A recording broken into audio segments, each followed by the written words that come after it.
একটু শেখ হাসিনা একবার একটু বাকুম বাকুম করে 32 নম্বর চলে গেছে, আর একবার নেতারা বাকুম বাকুম করে প্রায় জায়গার নেতাদের ঘর বাড়ি আগুন দিয়ে পোড়ানো হয়েছে। আর একবার যদি শেখ হাসিনার পক্ষে বাকুম বাকুম করো, কাল্লাই একটারও সোজা থাকবে না, জনগণ পিটাইয়ে মাটির সঙ্গে মিশাই দেবে। হ্যাঁ, ক্ষমা করতে হবে, এটা তো ক্ষমা করা ইসলামে পছন্দ করেন, কিন্তু ক্ষমা করার নামে আবার এটাও বুঝতে হবে কি বলে মক্কা বিজয়ের পরে ভাই রাগ করছে না ভাই,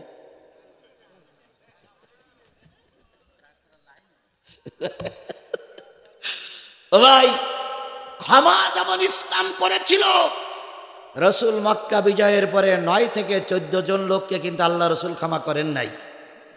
আচ্ছা, আপনারা হাবিব ভাই ক্ষমার রস করেছে, আমিও ক্ষমা রস করতেছি। ক্ষমা রস করার পরেও রস শেষে যখন বাড়ি যাবেন তখন দেখবেন মসজিদের গায়ে হেলান দিয়ে কাউয়া কাদর দাঁড়াই আছে, দুইখান হাত বেঁধে সিগারেট টানতে, স্যার বলতে কার রস শুনতে গেলে একজন ছোট কাকা বলতে এই বলো সেই কাউয়া কাদের। আচ্ছা, একটা লোক হাত তোলেন তো যে হাবিব ভাই ক্ষমারস করিয়েছে, আমিও ক্ষমারস করতেছি, আমার কাজী সাহেবও ক্ষমারস করিয়েছে, যত বক্তা সব ক্ষমারস করিয়েছে, কাউয়া কাদের দেখে কিল নামিয়ে বাড়ি যাবেন, কেন হাত তোলেন তো যে হুজুর আমি মারবো না, আমি বাড়ি চলে যাবো। ওইরাও দেখা যায় শুধু পানি হয়, কথা বলেন কথা বলেন, শুধু পানি হয়, কথা ঠিক না ঠিক? তখন আর এমনি ঠান্ডা করে রাখা যাবে না, তখন বলবো ধর ধর কাউয়া কাদের ধর। প্রায় তো বলতে আমরা পালাই না, আমরা পালানো জাত নই, শেখ হাসিনা পালায়। অথচ বাংলাদেশের ইতিহাসে খালেদা জিয়া ক্ষমতাচ্যুত হয়েছিল, পালাই যায়নি। এরশাদ সাহেব ক্ষমতাচ্যুত হয়েছিল, পালাই যায়নি। বাংলাদেশ জামাত ইসলামীর শীর্ষ নেতাদের ফাঁসির কাস্টে ঝুলানো হয়েছে, এমন কোন নেতা নেই, 20-25টা মামলা নেই, বাংলাদেশ জামাত ইসলাম পালাই যায়নি। একমাত্র আওয়ামী লীগের একবার ওয়ার্ড কমিটি সভাপতি সহ পালাই গেছে।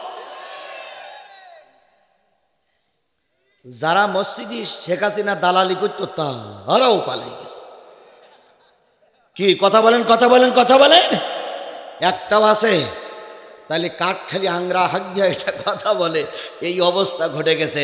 আল্লাহ নবী মক্কার চত্বরে বসা আবু জেহেল কয় টাকা দিয়ে উট কিনেছে, কিন্তু উটাওয়ালার বলতেছে আমার চেন, আমি দেশের সরকার, আমার একটা চরিত্র আছে, আমি একবার পাম্পট্টি দিয়ে কারোর কাছ থেকে নিলি আর আমি তা দেই না। এটা হলো নেতার চরিত্র। এই চরিত্রবান নেতা যদি আগামীতে আবার ক্ষমতায় আসে রে ভাই, আগে যে দশা হয়েছে আগামীতে সেই দশাই হবে। তো বলতেছে আমি আসলাম সিরিয়ার থেকে, 50 টাকার উট কিনে তো কবে দেবেন? তো বলতে সামনের সপ্তাহখান পরে এসো। তা সপ্তাহখান পরে আসার পরে আবার বলতেছে এই বেটা যাও, উটির টাকা হবে না, পরে এসো। তো এইভাবে করতে করতে 4 সপ্তাহ আইসি আর গেছে 40 টাকা খরচ। উটির দাম কত, তাতে খরচ হয়েছে কত? তাহলে যদিও টাকা ফেরত পায় তাহলে পকেটে কয় টাকা যাবে? 10 টাকা।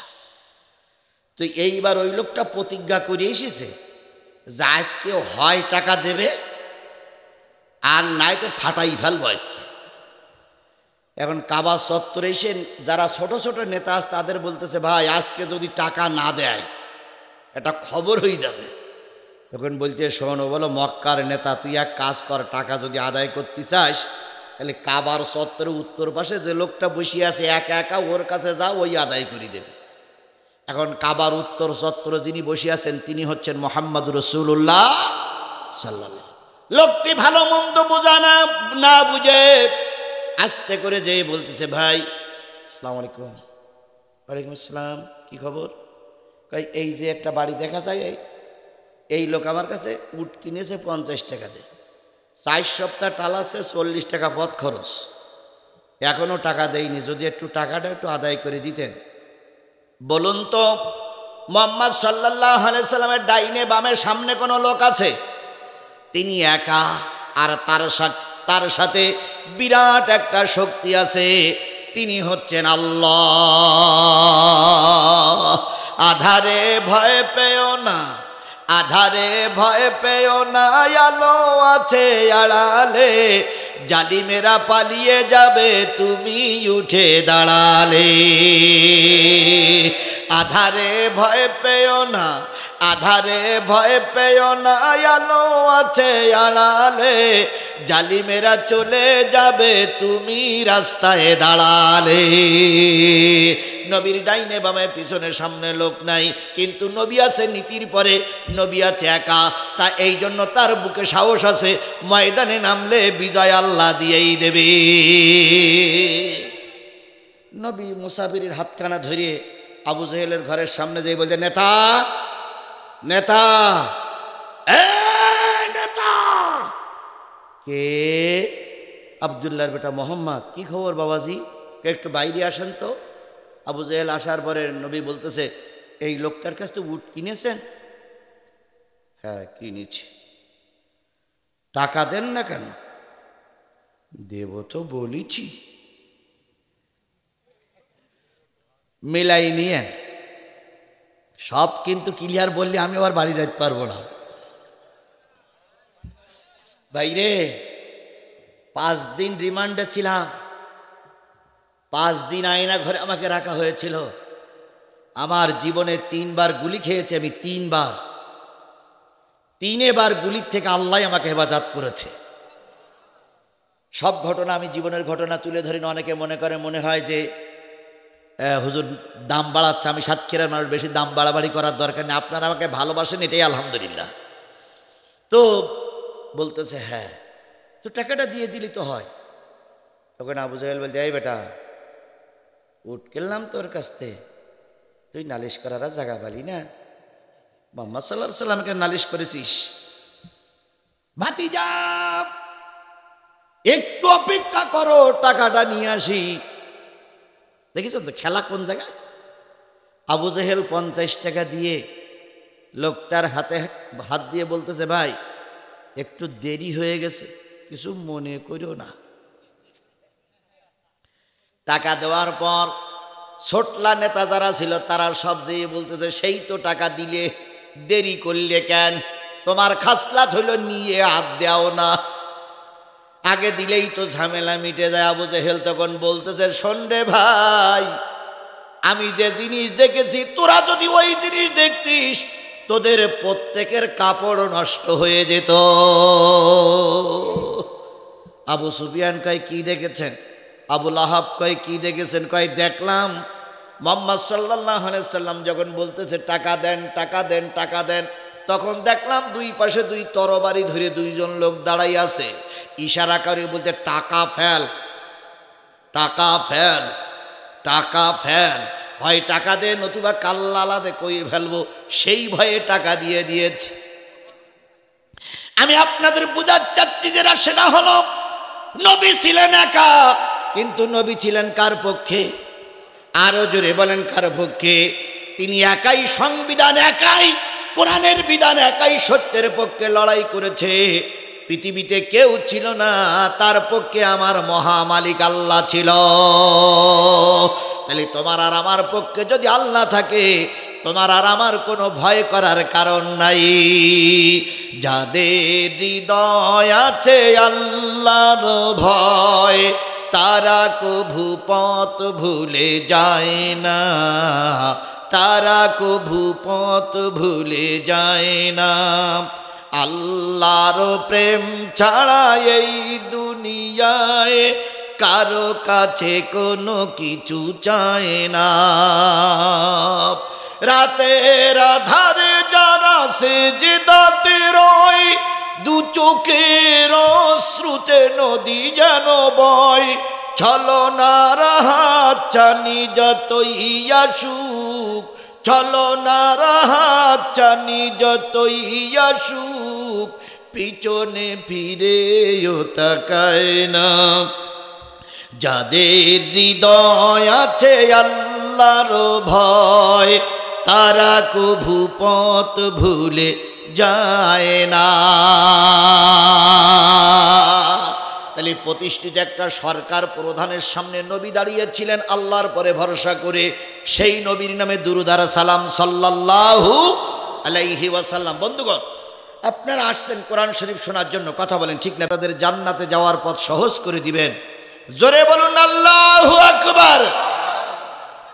কুনতুম খায়রা উম্মাতিন, তোমরাই হলে সর্বোৎকৃষ্ট উম্মত, উখরিজাত লিন্নাস, মানুষের ভিতর থেকে তোমাদের বাছাই করে করে বের করা হয়েছে।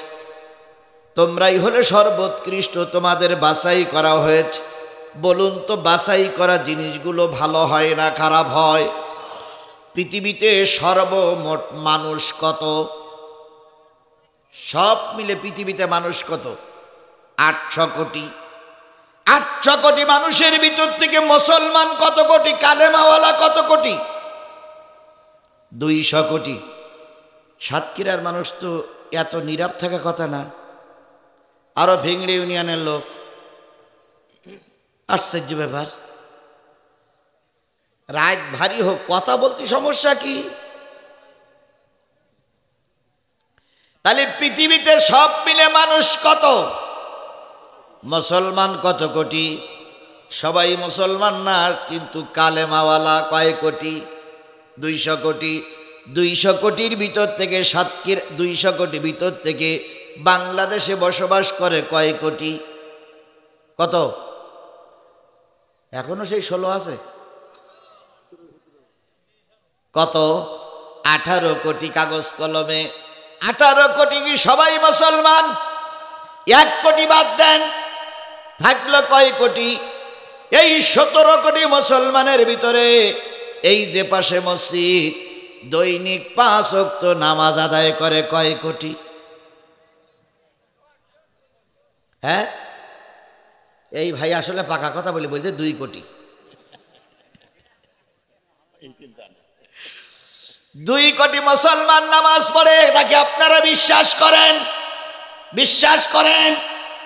বাংলার মুসলমানরা বিশ্বাস করো, যদি 2 কোটি মুসলমান নামাজ পড়তো আর 2 কোটি মুসলমান যদি নামাজের হক আদায় করত, আল্লামা সাঈদীরে 13 বছর জেল খাটা লাগতো না। 2 কোটি মুসলমান যদি নামাজের হক আদায় করত, মতিউর রহমান নেজামিরে ফাঁসির কাস্টে ঝোলা লাগতো না। 1 কোটি মুসলমান নামাজ পড়ে কিনা আমার সন্দেহ হয়, কারণ 17 জন মুসলমানের ভিতরে একজন যদি পুরাপুরি নামাজ পড়ে, তাহলে বুঝতে হবে 17 জনের ভিতরে একজন নামাজি। তার উপরও আমার সমাজে নামাজ চলে না, কথা বলেন ঠিক না বে ঠিক? সেই কবে সূরা কেরাত শিখে রেখেছিল, তাই দিয়ে চলতেছে। ও আমার সাতক্ষীরার মুসলমানেরা, ভালো করে শোনো, আলেমদের কারণে আলেমরা এখন জেল খাটে। আলেমে আলেমে বিবেদে এখন জালেমে জালেমে দোস্তি। আলেমে আলেমে বিবেদে এখন জালেমে জালেমে দোস্তি।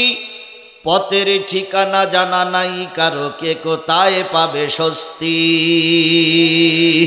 আলেমে আলেমে বিবেদে এখন জালেমে জালেমে দোস্তি। পথের ঠিকানা জানা নাই কারো, কে কোথায় পাবে স্বস্তি। সৌদি আরব মুসলমান না কাফের? এই সৌদি আরব যদি ইসরায়েলকে সমর্থন না করত, খোদার কসম ফিলিস্তিনের মুসলমানদের রক্ত ঝরত না। আমাদের শেখ হাসিনা রহমাতুল্লাহ আলাই, উনি মুসলমান না কাফের? এই কথা বলেন, মুসলমান না কাফের? হযরত শেখ হাসিনা রহমাতুল্লাহ আলাই, উনি যদি আমাদের বিরোধিতা না করত, খোদার কসম কোন আলেমের জেল খাটা লাগতো না। কি কায়দায় কয় আমরা কি নামাজি না? আমার প্রধানমন্ত্রী দৈনিক 5 ওয়াক্ত নামাজ পড়ে, সকালবেলা উঠে কোরআন তেলাওয়াত করে, আর দৈনিক 40-50 টাকা তাহাজ্জুদের নামাজ পড়ে। ওরে আমার রাবেয়া বসরি, আচ্ছা সারা জীবন বলেন তো, আলেম ওলামাদেরকে শুনেছেন কেউ কি বলেছে যে তাহাজ্জুদ নামাজ 12 রাকাতের বেশি পড়া লাগে? কিন্তু একমাত্র শেখ হাসিনা রহমাতুল্লাহ 12 রাকাত নামাজ পড়তেন, এই 40 রাকাত নামাজ পড়তেন। আর একজন পড়তেন শামীম ওসমান 70-80 রাকাত। ওরে সর্বনাশ! আমাদের মঞ্চে বসায় এই সাতক্ষীরা সদনের বড় বড় আওয়ামী লীগের লিডাররা একথাই বলতেন। আমরা মাঝে মাঝে চুপচাপ বসে বসে শুনতাম। কথা বলেন ঠিক নেবে ঠিক? কারণ প্রতিবাদ করলেই আবার জেলে যাওয়া, এই জন্য চুপচাপ শুনতাম আর মনে করতাম হলু মনে হয় হতে পারে, তাই মনে করতাম না ভাই। কিছু কিছু লোক এরকম বলতো যে হলু হতে পারে, হুজুরা শুধু আনথেউড়ি সমালোচনা করে। আমরা বিশ্বাস খানিকটা করেছিলাম, কিন্তু ভুল ভাঙল সেই দিন যেদিন গণভবন সবাই দখল করলো। দখল করার পরে কসুরমুখী পাওয়া গেল, রাজহাঁস পাওয়া গেল, চীনের হাঁস পাওয়া গেল, গরু পাওয়া গেল, ঘোড়া পাওয়া গেল, ভেড়া পাওয়া গেল, মুরগি পাওয়া গেল, কিন্তু জায়নামাজ আর কোরআন শরীফ পাওয়া। আর একটা জিনিস পাওয়া গেছিল, সেটা আমি বলতে পারবো না। ওরে আল্লাহ, ওটা বলা যাবে না, ঠিক কিনা বলুন? এই নেতাই বুঝতে পেরেছি।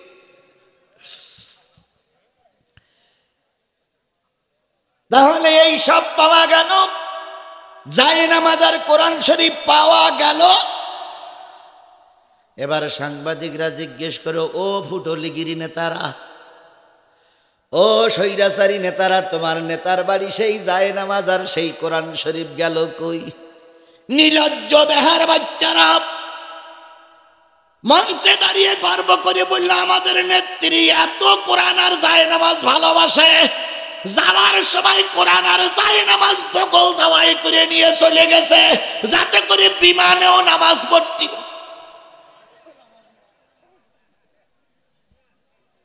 আচ্ছা, এ কথা কি জীবনও বিশ্বাস হবে? বিমানে উঠেছেন কারা কারা? হাত তোলেন তো একটু। বিমানে উঠেছেন কারা কারা? আচ্ছা বলুন তো, বিমানে কি জীবনে নামাজ পড়া যায়? জীবনও পড়া যায়। কিন্তু আমাদের ম্যাডাম হযরত শেখ হাসিনা এত আল্লাহওয়ালা মানুষ, ওনার জন্য বিমানে আলাদা মসজিদ, এই জন্য উনি ওখানেই নামাজ আদায় করেছে। তাহলে এই স্বৈরাচারের হাত থেকে কে আমাদের রক্ষা করলেন? আরো জোরে বলেন, কে আমাদের রক্ষা করলেন? যে আল্লাহ আমাকে রক্ষা করেছে, আপনাকে রক্ষা করেছে, সেই আল্লাহর শুকরিয়াটা আসতে না জোরে? তাহলে কারোর জবান বন্ধ থাকবে না, সকলে মিলে বলছি আলহামদুলিল্লাহ। আরো জোরে বলেন আলহামদুলিল্লাহ। রাস্তাঘাটে দোকানে পশারিতি যারা আছেন দয়া করে একটু বসুন। অনেক দিন সাতক্ষীরায় কথা বলতে আমাকে দেয়নি। বিগত 6 বছর আগে এই সরকারের থাকা অবস্থায় এসপি সাহেব একদিন ফোন দিয়ে বলেছিলেন, আপনি কি জিহাদি? জি। হুজুর, আপনি বাইরের জেলায় ওয়াজ করেন, আমার সাতক্ষীরায় করিয়েন না। বললি আপনিও শেষ, আমিও শেষ। আমি বললাম কেন? ভাই, আপনি যদি সাতক্ষীরা জেলায় ওয়াজ করেন তাহলে আপনার ধরতে এবার আমার চাকরি চলে যাবে না ধরলি। আর যদি আপনি অন্য জেলায় ওয়াজ করেন, সাতক্ষীরা ওয়াজ না করেন, তাহলে আমি বলবো যে অন্য জেলায় ওয়াজ করে সে সাতক্ষীরা মোটে ঢোকেই না। তাই আমি বললাম, দুলা ভাই ঠিক হয়, আমি আর সাতক্ষীরা ওয়াজ করবই না। এই জন্য সাতক্ষীরায় বিগত 5-6 বছর ওয়াজ করা হয়নি। আজকে একটু সুযোগ বালিথাবাসী দিয়েছে, দেখা যাক কি হয়, দেখা যাক কি হয়। তবে চাইছিলাম 10টাতে, কিন্তু একটু দেরি হয়ে গেছে। সারা রাত চলবে, তাই না? এই একটা মুসল্লি পাওয়া গেছে, সারা রাত চলবে এই ফাঁকা জায়গায়। সারা রাত আপনি থাকবেন, আমি আর হাবিব ভাই থাকতে পারবো না। সারা রাত বলে ওয়াজ চলবে। চিন্তা করেন ওয়াজের ভক্তটা কি? তাহলে যে আল্লাহ পাক এই বিপদ থেকে আপনাকে আমাকে উদ্ধার করলেন, সেই আল্লাহর আবারও শুকরিয়া আলহামদুলিল্লাহ। সর্বকালের সর্বশ্রেষ্ঠ মহামানব, যার আদর্শ আমি নিজের জীবনে ধারণ করে মুসলিম হিসাবে দাবি করছি, সেই নবীর নামে দুরূদ আর সালাম। সবাই মিলে বলুন সাল্লাল্লাহু আলাইহি ওয়াসাল্লাম। আল্লাহ বলতেছেন ওয়ামা আরসালনাকা ইল্লা রাহমাতাল লিল আলামিন।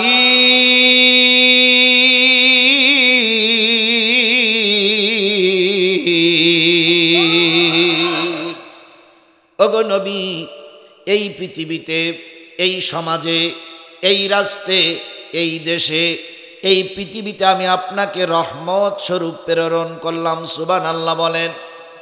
রহমত মানে কি? দয়া। রহমত মানে কি? আল্লাহ হলেন রহমানুর রহিম আর নবী হলেন রহমাতাল লিল। আলহামদুলিল্লাহি রাব্বিল আলামিন।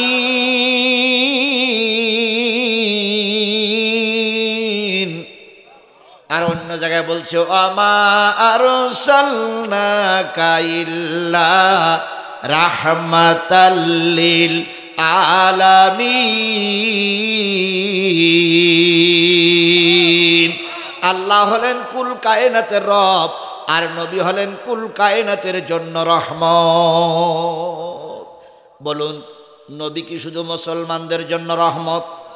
আর একটু জোরে বলেন, নবী কি শুধু মুসলমানদের জন্য রহমত? নবী যখন কালেমার দাওয়াত দিয়েছিল তখন নবীর আশেপাশে ডাইনে বামে কয়জন লোক ছিল? কেউ ছিল না। আর এখন হাবিব ভাইয়ের পাশে, আমার পাশে, ডাইনে বামে হাজার হাজার লোক। কথা বলেন ঠিক না রে ঠিক?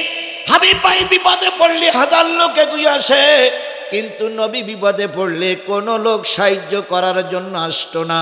তাই নবী কাবার চত্বরে একা একা বসে বসে মালিকের কাছে রোনাজারি করতেন আর বলতেন, মালিক, কবে এই সমাজ কোরআনের সমাজ হবে? এমত অবস্থায় ঘটে গেল এক আশ্চর্য ঘটনা। সেটা হলো আবু জেহেল এক লোকের কাছ থেকে উট কিনেছে 50 টাকা দিয়ে। কয় টাকা? এবার উট যখন কিনলো, উটওয়ালা যখন বলল ভাই টাকা দেন, আবু জেহেল বলতে, আমারে চেনস? আমার নাম শুনিসনি মনে হয়? আমারে চেনস? মোর বাড়ি বরিশাল, আমার বাবা চৌকিদারের। একটা কথা আছে না ছেলেরা, তোমরা ভুলে গেছো? আবু জেহেল কে আমারে চেনো? গরিব লোকটি বললেন, চেনাচেনি বাদ দেন, টাকা দেন। খেয়ে দেয় না। এরকম লোক, এরকম নেতা কি সাতক্ষীরায় ছিল? কথা বলেন ছিল? খুঁজলি মনে হয় এখানেও 2-4 জন পাওয়া যেতে পারে। আচ্ছা, খেয়ে দেন না এইরকম লোক যারা যারা আছেন হাত তোলেন। যে খেয়ে আর দেন না হাত তোলেন। তাহলে তো এই এলাকার লোক খুব ভালো। আচ্ছা বলুন তো, এই এলাকার লোক কি আওয়ামী লীগের লোক ছিল? ছিল? আচ্ছা, কারা কারা ছিলেন একটু হাত তোলেন তো। আশ্চর্য ব্যাপার যে এই এলাকায় কোনো আওয়ামী লীগের লোক নেই। বলুন, এখন সব জমাত হয়ে জমাত। আমার নামে 20টা মামলা। তো যে মামলা দিয়েছিল অধিকাংশ মামলার বাদী সে। হঠাৎ করে একদিন এলাকায় এসে দেখি সে আসরের নামাজ পড়ে টুপি মাথায় দিয়ে হাজির রুমাল ঘাড়ে দিয়ে বসে আছে। তো আমার দেখে বলতে, জিয়াদি, আসসালামু আলাইকুম। ওয়ালাইকুম আসসালাম। বলছে, জিয়াদি, আমি বলে এখন ভালো হয়ে গেছি। তাই আমি বলছি, কিরাম ভালো হইল? তাই আগে ছিলাম আওয়ামী লীগ, এখন হয়েছি জমাত। কি হয়েছে? জমাত। জামাত ইসলাম তো বলতে হয় না, এখন হয়েছে জমাত। তাই আমি বললাম, তুমি ভালো হইলে কয় তারিখের পরে? 5 তারিখের পরের। আমি বললাম, তুমি যে জমাত হয়েছ তার প্রমাণ? কয় প্রমাণ কি? এই টুপি প্রমাণ, এই দাড়ি প্রমাণ, হাজির রুমাল, গায়ে জামা, এসছি, আর কি প্রমাণ চাও? আমি বললাম, আমি জামাত ইসলামের বড় কোনো নেতা না, তবে শুনেছি জামাত ইসলাম করতে গেলে একটা সহযোগী সদস্য ফরম পূরণ করা লাগে। তা সেটা কি করিয়েছো? তো বলতো, সে করি আর না করি, আমি জমাত। আগে আমলিক করতে, এখন দাড়ি রেখে জমাত হয়েছে, এরকম লোক আছে না নাই? হাবিব ভাই বলেছে ঠিকই যে ওদের মাফ করে দেওয়ার দরকার, আমরাও ক্ষমার পক্ষে। কিন্তু জামাত বিএনপির নাম নিয়ে জামাত বিএনপির ভিতরে থেকে বুবুরের গোপনে সংবাদ পরিবেশন করবার, সাতক্ষীরা সংবাদ ঢাকায় দেবা। যদি সাতক্ষীরাবাসী জানতে পারে আগে মেরেছিলাম 2 বাড়ি, এবার মারবো 50 বাড়ি, বর করে সুদ পারবা না। ইসলাম ক্ষমায় বিশ্বাস করে, এটা আমরাও জানি, কিন্তু ক্ষমার নাম করে যদি বাকুম বাকুম বাকুম বাকুম করো, তাহলে আমরাও কিন্তু বাকুম বাকুমের মাইর দিতে জানি। কথা বলেন, কথা বলেন, কথা বলেন।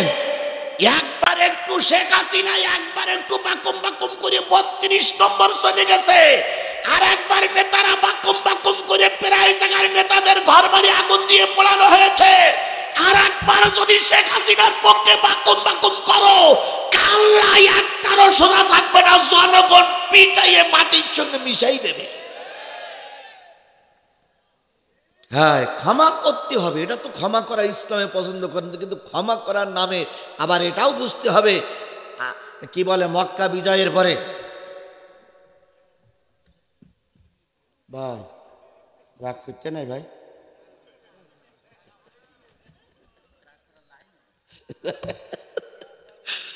ভাই ক্ষমা যেমন ইসলাম করেছিল, রসুল মক্কা বিজয়ের পরে 9 থেকে 14 জন লোককে কিন্তু আল্লাহ রসুল ক্ষমা করেন নাই। আচ্ছা, আপনার হাবিব ভাই ক্ষমার রস করেছে, আমিও ক্ষমা রস করতেছি।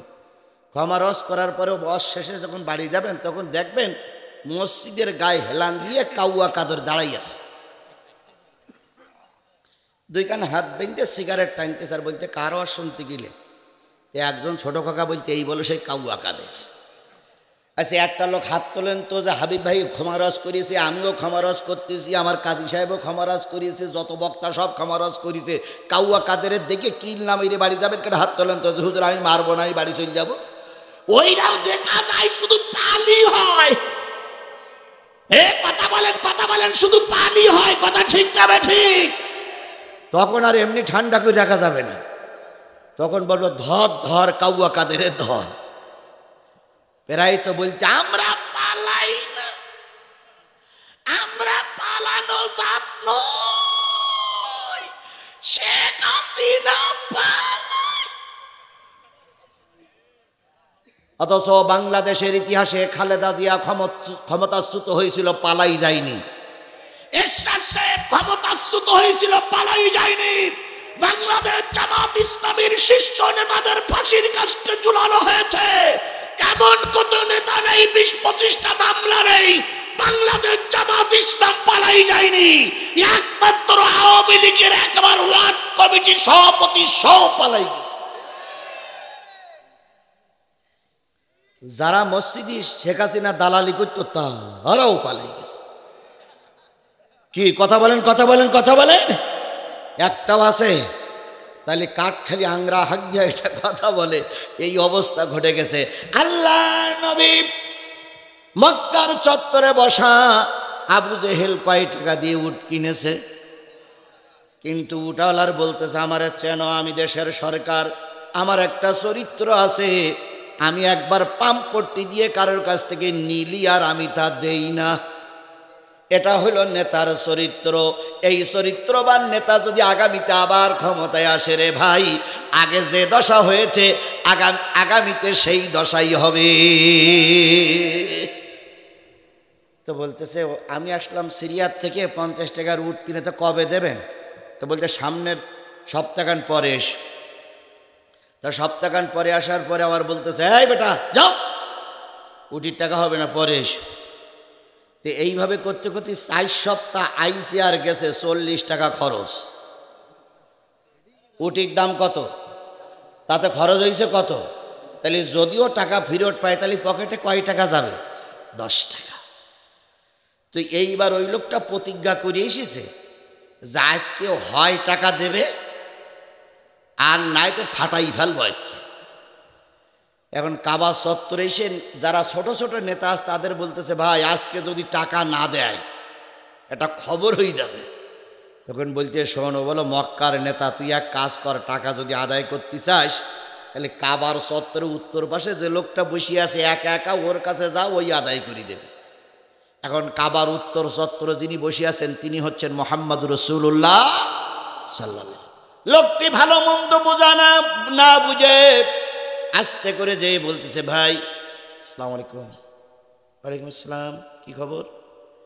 এই যে একটা বাড়ি দেখা যায়, এই লোক আমার কাছে উট কিনেছে 50 টাকা দিয়ে, 4 সপ্তাহ টালাছে, 40 টাকা পথ খরচ, এখনো টাকা দেয়নি, যদি একটু টাকাটা একটু আদায় করে দিতেন। বলুন তো, মুহাম্মদ সাল্লাল্লাহু আলাইহি সাল্লামের ডাইনে বামে সামনে কোনো লোক আছে? তিনি একা, আর তার সাথে বিরাট একটা শক্তি আছে, তিনি হচ্ছেন আল্লাহ। আধারে ভয় পেও না, আধারে ভয় পেও না, আলো আছে আড়ালে, জালিমেরা পালিয়ে যাবে তুমি উঠে দাঁড়ালে। আধারে ভয় পেও না, আধারে ভয় পেও না, আলো আছে আড়ালে, জালিমেরা চলে যাবে তুমি রাস্তায় দাঁড়ালে। নবীর ডাইনে বামে পিছনে সামনে লোক নাই, কিন্তু নবী আছে নীতির পরে, নবী আছে একা, তা এই জন্য তার বুকে সাহস আছে, ময়দানে নামলে বিজয় আল্লাহ দিয়েই দেবে। নবী মুসাফিরের হাতখানা ধরে আবু জেহেলের ঘরের সামনে যেয়ে বলছে, নেতা নেতা, নেতা। কে? আব্দুল্লাহর বেটা মোহাম্মদ। কি খবর বাবাজি, একটু বাইরে আসেন তো। আবু জেহেল আসার পরে নবী বলতেছে, এই লোকটার কাছ থেকে উট কিনেছেন? হ্যাঁ কিনেছি। টাকা দেন না কেন? দেব তো বলেছি। মেলাই নিয়েন সব, কিন্তু ক্লিয়ার বললে আমি আবার বাড়ি যাইতে পারবো না। বাইরে 5 দিন রিমান্ডে ছিলাম, 5 দিন আয়না ঘরে আমাকে রাখা হয়েছিল। আমার জীবনে 3 বার গুলি খেয়েছে আমি, 3 বার। 3 বার গুলির থেকে আল্লাহ আমাকে হেফাজত করেছে। সব ঘটনা আমি জীবনের ঘটনা তুলে ধরি না। অনেকে মনে করে, মনে হয় যে হুজুর দাম বাড়াচ্ছে, আমি সাতক্ষীরার মানুষ, বেশি দাম বাড়াবাড়ি করার দরকার নেই, আপনারা আমাকে ভালোবাসেন, এটাই আলহামদুলিল্লাহ। তো বলতেছে, হ্যাঁ তো টাকাটা দিয়ে দিলি তো হয়। তখন আবু জাহেল বলতে, এই বেটা উট কিনলাম তোর কাছ থেকে, তুই নালিশ করার জায়গা পালি না? মুহাম্মদ সাল্লাল্লাহু আলাইহি সাল্লামকে নালিশ করেছিস? ভাতিজা একটু অপেক্ষা করো, টাকাটা নিয়ে আসি। দেখেছো তো খেলা কোন জায়গায়? আবু জেহেল 50 টাকা দিয়ে লোকটার হাতে হাত দিয়ে বলতেছে, ভাই একটু দেরি হয়ে গেছে, কিছু মনে করিও না। টাকা দেওয়ার পর ছোটলা নেতা যারা ছিল তারা সব যেয়ে বলতেছে, সেই তো টাকা দিলে, দেরি করলে কেন? তোমার খাসলাত হইল নিয়ে হাত দেও না, আগে দিলেই তো ঝামেলা মিটে যায়। আবু জেহেল তখন বলতেছে, শোন রে ভাই, আমি যে জিনিস দেখেছি, তোরা যদি ওই জিনিস দেখতিস, তোদের প্রত্যেকের কাপড় নষ্ট হয়ে যেত। আবু সুফিয়ান কয়, কি দেখেছেন? আবু লাহাব কয়, কি দেখেছেন? কয়, দেখলাম মুহাম্মদ সাল্লাল্লাহু আলাইহি সাল্লাম যখন বলতেছে টাকা দেন টাকা দেন টাকা দেন, তখন দেখলাম 2 পাশে 2 তরবারি ধরে 2 জন লোক দাঁড়াই আছে, ইশারা করে বলতে, টাকা ফেল, টাকা ফেল, টাকা ফেল, হয় টাকা দে নতুবা কাল্লালাদে কই ফেলবো, সেই ভয়ে টাকা দিয়ে দিয়েছে। আমি আপনাদের বোঝাতে চাচ্ছি যেটা, সেটা হলো নবী ছিলেন একা, কিন্তু নবী ছিলেন কার পক্ষে? আরো জোরে বলেন, কার পক্ষে? তিনি একাই সংবিধান, একাই কোরআনের বিধান, একাই সত্যের পক্ষে লড়াই করেছে। পৃথিবীতে কেউ ছিল না, তার পক্ষে আমার মহামালিক আল্লাহ ছিল। তাহলে তোমার আর আমার পক্ষে যদি আল্লাহ থাকে, তোমার আর আমার কোনো ভয় করার কারণ নাই। যাদের হৃদয় আছে আল্লাহর ভয়, তারা কভু পথ ভুলে যায় না, তারা কভু পথ ভুলে যায় না। আল্লাহর প্রেম ছাড়া এই দুনিয়ায় কারো কাছে কোনো কিছু চায় না। রাতের আধারে যারা সিজদাতে রয়, দু চোখের অশ্রুতে নদী যেন বয়, ছলনার হাত চানি যতই আসুক, ছলনার হাত চানি যতই আসুক, পিছনে ফিরেও তাকায় না। যাদের হৃদয় আছে আল্লাহর ভয়, তারা কভু পথ ভুলে যায় না। তাহলে প্রতিষ্ঠিত একটা সরকার প্রধানের সামনে নবী দাঁড়িয়েছিলেন আল্লাহর পরে ভরসা করে, সেই নবীর নামে দুরূদ আর সালাম সাল্লাল্লাহু আলাইহি ওয়াসাল্লাম। বন্ধুগণ, আপনারা আসছেন কোরআন শরীফ শোনার জন্য, কথা বলেন ঠিক না ঠিক? তাহলে আপনারা কি আমার সঙ্গে একটু সময় দেবেন? এতক্ষণ যা বুঝালাম আপনারা কি একটু সময় দেবেন আমাকে, না এখনই মোনাজাত করে দেব? এখনই মোনাজাত করে দেব না একটু সময় দিবেন? দুইজন মুরব্বী উঠলেন, মুরব্বী মুরব্বী।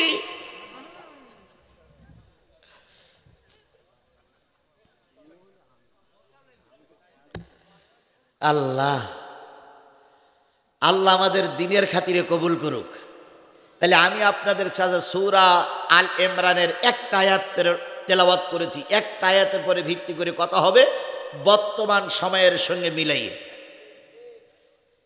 রাজি? আচ্ছা, কারা কারা আমার রেখে চলে যাবেন তারা একটু হাত তোলেন তো, যে কারা কারা হুজুর আপনার মাহফিল আমি শুনবো না, চলে যাবো। এই দেখেন এক যুবক পাওয়া গেছে, যাক।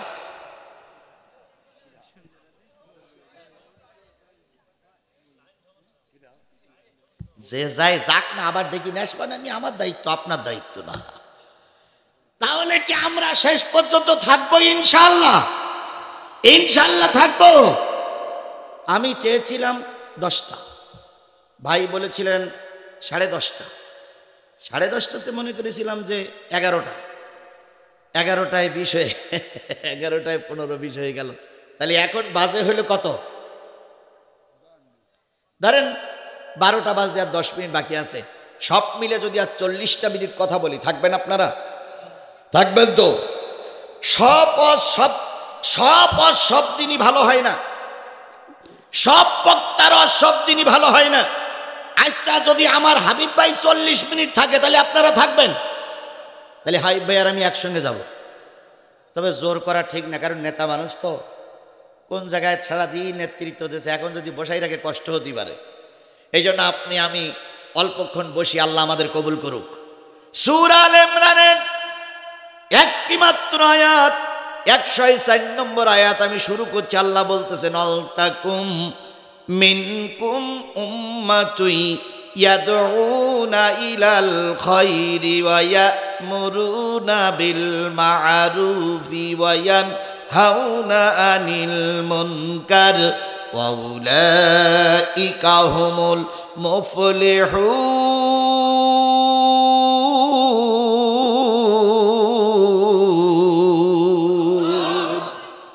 অলতাকুম মিনকুম উম্মাতুন, তোমাদের ভিতর থেকে একদল উম্মত থাকবে।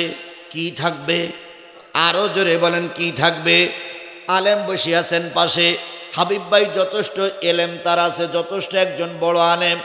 যদিও জেনারেল শিক্ষিত মানুষ, কিন্তু কোরআন হাদিসের পাণ্ডিত্য আল্লাহ তাকে অনেক দিয়েছে, আমি অনেক দিন আগের থেকে তাকে চিনি। এবার বলুন তো, উম্মত শব্দের অর্থ কি? উম্মত শব্দের অর্থ কি? দল। উম্মত শব্দের অর্থ কি?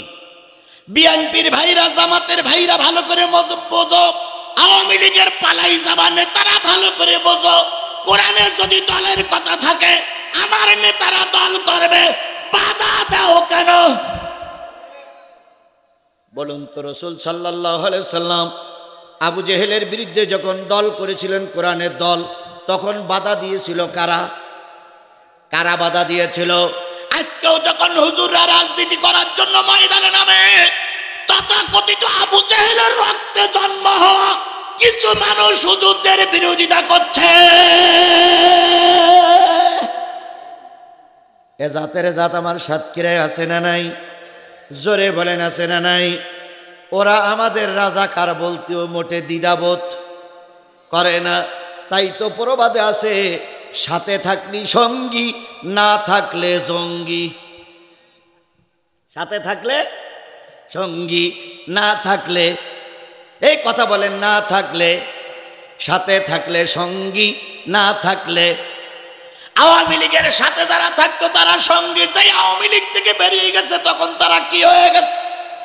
আজকেও দেখতেছি একটা রাজনৈতিক দলের নাম বলবো না, যদি তাদের সাপোর্ট করা হয় তারা বলে সঙ্গী, যেই না বিপক্ষে ভোটের জন্য নেতা চাপিয়ে দেওয়া হয় সেই বলে ওরা জঙ্গি। বলে না, বলে না। তবে একটা জিনিস শুনে রাখো, আমি আজকে আসতেছি হলো নওগাঁ থেকে। নওগাঁর পত্নীতলা, গতকালকে রাত্রি আমার মাহফিল ছিল, সেখান থেকে আমি আসতেছি।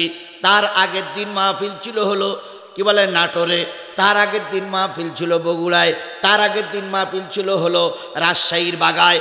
আমি গোটা বাংলাদেশ সফর করে যে মেসেজটা আমার কাছে এসেছে, যদি সব কিছু ঠিক থাকে, সাতক্ষীরার মুসলমানেরা শুনে রাখো, যদি সব কিছু ঠিক থাকে, আগামী সংসদ হবে টুপিওয়ালাদের সংসদ। আগামী দেশ হবে টুপিওয়ালাদের দেশ।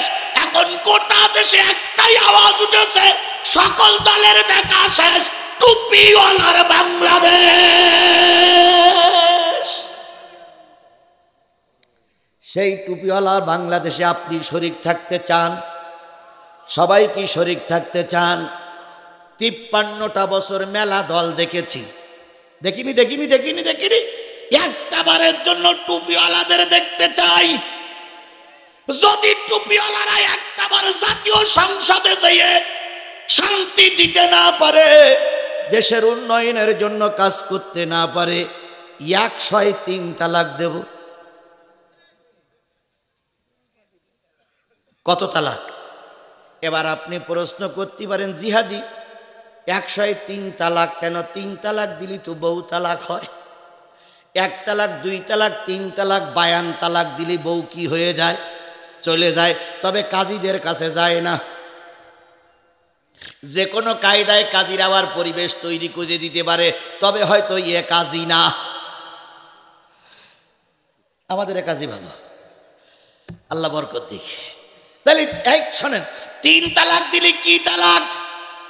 আর পার্টি তালাক দিতে গেলে 100 তালাক দেওয়া লাগে, নতুবা পার্টি তালাক হয় না। তাহলে ইসলামী দল ক্ষমতায় যাওয়ার পরে যদি শান্তি দিতে না পারে, কয় তালাক দেব? 103 তালাক। সুতরাং আজকের থেকে নিয়ত করব, যে কোনো কায়দায় কোরআনওয়ালাদের এবার জাতীয় সংসদে দেখতে চাই। সবাই রাজি তো? আচ্ছা, আর একটু সামনে যাই। তাহলে উম্মত মানে কি?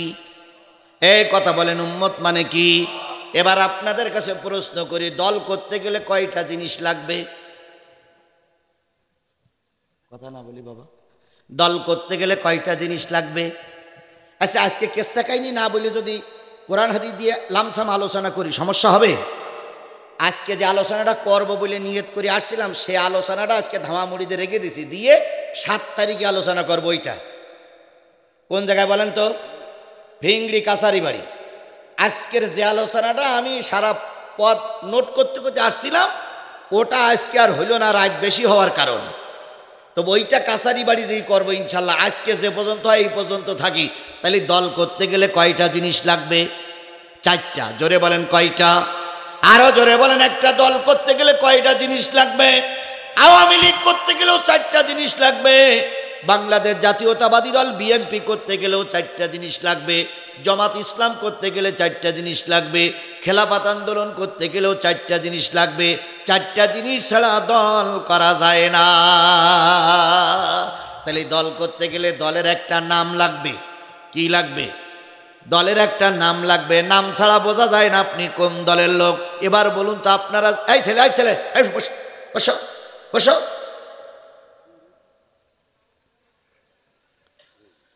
দল করতে গেলে কয়টা জিনিস লাগবে? 1 নম্বর, দলের একটা নাম লাগবে। আপনি আমি টুপিওয়ালা, আপনার আমার দলের নাম কি? এই জায়গায় তো বিপদ, এই জায়গায় তো বিপদ। বলেন তো, এখানে যারা মাহফিলে চাঁদা দিয়েছে তারা কি সব জামাত ইসলামের লোক? বিএনপির লোক নাই? আওয়ামী লীগের পলাইনের লোক 2-1 জন নাই? তাহলে আপনি যদি বলেন জামাত আর আমিও যদি বলি জামাত, কালকেই তো মসজিদে মারামারি শুরু হবে যে টাকা দিলাম আমরা আর হুজুর নেসনি জমাইতে, তাই বলবে না? সব জামাতের পক্ষে করি ঠিক গেছে, এ কথা বলা লোক আছে না নাই? হাত তোলেন তো সেই লোকগুলো যে কালকে আমি কৈফাত নেব কমিটির কাছে, জামাতের রস হইল কেন? এবার শোনেন, যদি কোনো জামাতের সমাবেশ হয় আর সেই জামাতের সমাবেশে যদি আমাকে বক্তৃতা করতে দেওয়া হয়, সেদিন হবে জামাতের কথা। আজকে কিন্তু জামাতের নাম নিয়ে এখানে ওয়াজ মাহফিল দেওয়া হয়নি, এখানে দেওয়া হয়েছে তাফসিরুল কোরআন মাহফিল। কি মাহফিল? তাহলে এখানে কোরআন থেকে তাফসির হোক, কোনো পার্টির নাম না হোক, কথা বলেন ঠিক না বেঠিক? তবে যে যাই বলেন না কেন আর যে যা হুমকি ধুমকি দেন না কেন, আওয়ামী লীগের কথা হবেই। আওয়ামী লীগের কথা বলতেই হবে, কারণ আওয়ামী লীগের কারণে আল্লামা সাঈদী 13 বছর জেল খেটেছে, এই আওয়ামী লীগের কারণে বিডিআর হত্যা হয়েছে, এই আওয়ামী লীগের কারণে 5ই মে আলেমদের গুলি করে মারা হয়েছে, এই আলেমদের কারণে 5 তারিখের ছেলেরা মারা গেছে। সুতরাং আওয়ামী লীগের বিরুদ্ধে কথা হবেই, হবেই হবে। যদি কেউ বাধা দিতে আসেন, বাড়ির থেকে বিদায় টিদায় নিয়ে এসেন, কারণ আপনি যখন বাধা দেবেন সবাই মিলে যখন ধুমধাড়াক্কা শুরু করবে, আপনি যদি বলেন বোর কাছতে বিদায় নিয়ে আসি, আল্লাহর কসম ওই সুযোগ আর জনগণ দেবে না। আমার বগুড়ায় ওয়াজ হচ্ছে, আমার ওয়াজ তো 12টা পর্যন্ত সাধারণত ওয়াজ করি। 12টার সময় শিবিরাওয়ালার মাহফিল করতেছে, 50,000 শ্রোতা আমার সামনে, আরও বেশি। তো 12টা বাজতে 15 মিনিট বাকি আছে, সেই সময় আমার সামনে একটা চিরকুট আসলো যে জিহাদি ভাই আপনারে বাঁচাইতে পারলাম না। কেন? গোটা থানার পুলিশ সব আপনার পিছনে স্টেজে, আপনাকে আজকে ধরবেই, আপনাকে আজকে মারবে, গুলি করবে। তো আমি ডান পাশে তাকাই দেখি ওসি সাহেব, বাম পাশে তারাই দেখি দারোগা সাহেব। ওসি সাহেব পিস্তলখানা খুলে টেবিলের পরে রেখেছে, দারোগাও পিস্তলখানা খুলে টেবিলের পরে রেখেছে, আর দারোগার হ্যান্ডকাপটা এখানে ঝুলতেছে। তো আমি চিন্তা করলাম আল্লাহ, আজকে এরা তো আমার ধরবেই আর এরা তো আমার মারবেই। তো টাইম আছে 15 মিনিট, জীবনের শেষ আজ করি, তারপরে কালকে যা হয় হবে। এবার যেটুক বাকি ছিল তার সেই শুরু করলাম। 5 মিনিট বাকি, আর একটা সিরকুট লিখলো, হুজুর দ্বিতীয় বক্তা আপনার পিছনে যেই বসে আছে। আর আমরা শিবিরের পোলাপান গোটা বগুড়া জেলা সব এক জায়গায় হয়েছে, সেই সঙ্গে বিএনপির ছাত্র দলও আছে। আপনি ওয়াজ চালাই যান, যে কায়দায় হোক আমরা আপনার বের করে নিয়ে যাব। তাহলে একটু বল পালাম না ভাই? এবার মোনাজাতের আর 5 মিনিট বাকি। ওসি সাহেবের ঘাড়ে হাত দিয়ে বলতেছি, ভাই বাড়ি কোন জেলায় ভাই? নাটোর। ভাই বাপ মা আছে? মা নেই, বাবা আছে। আল্লাহ, ওসি সাহেবের মা নাই, 50,000 লোক নিয়ে দোয়া করতেছে, আল্লাহ ওসি সাহেবের মারে তুমি জান্নাত দিয়ে দাও।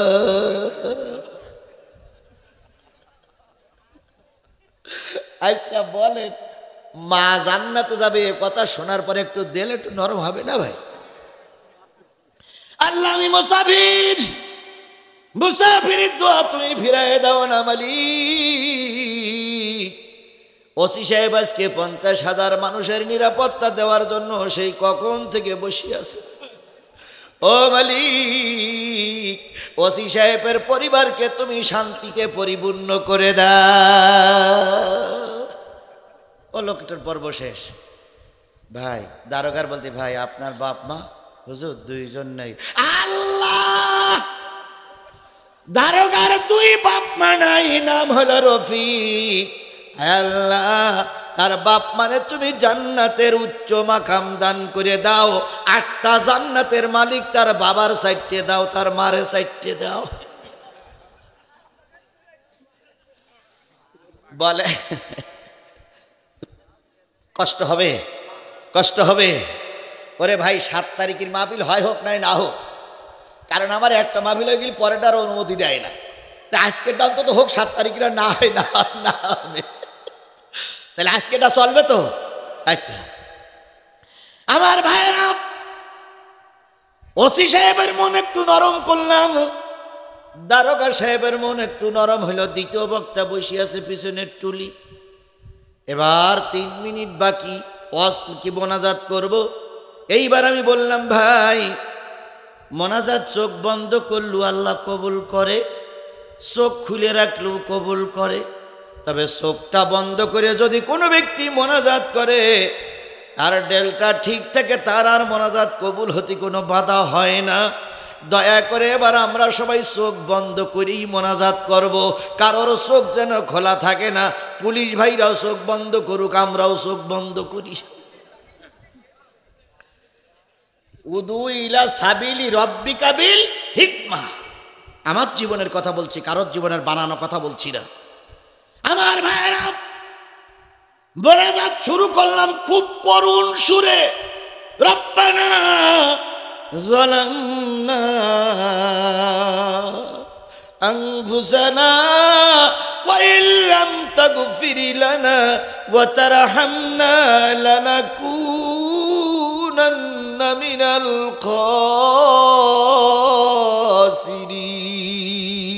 খাসিরিন।